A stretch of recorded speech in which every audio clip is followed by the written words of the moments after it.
there has been a major and undeniable shift in U.S. policy toward Iran. For decades, the red line was clear: pressure, sanctions, proxies, and at most strikes on nuclear-related targets. Directly hitting the political core of the regime was avoided. That line is now gone. Iran has officially announced that its supreme leader, Ali Khamenei, has been killed in joint U.S.-Israeli airstrikes. This marks a direct decapitation. This is no longer containment.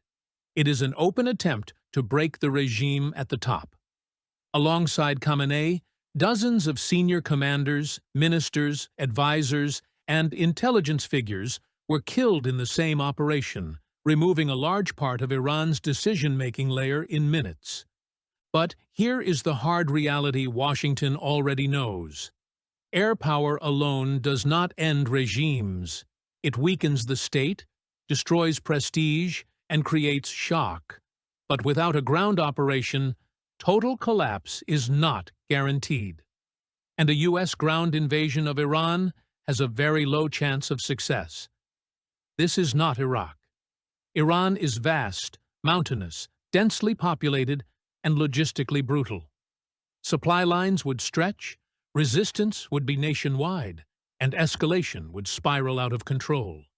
The U.S. cannot realistically do this, and Iran knows it. That is why this campaign is being fought from the air, through intelligence, precision strikes, and leadership decapitation. The real decision-makers now are not individual generals, but Iran's state mind, shaped by more than 1,000 years of survival, calculation, and adaptation. This is the core of Iranian strategic culture, and it is exactly what U.S. planners are trying to pressure. Iran now faces an historic dilemma. Negotiating after the killing of the supreme leader risks total loss of legitimacy at home and shatters the image of strength the regime depends on. Fighting an all-out war risks accelerating internal collapse, economic breakdown, and possible fragmentation of the country itself. Regime survival versus national cohesion. There is no clean option left. The regime change threshold has been crossed.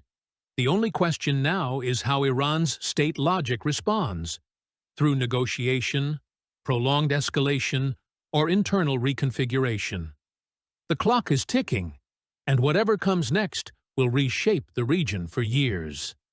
What happens next is no longer theoretical.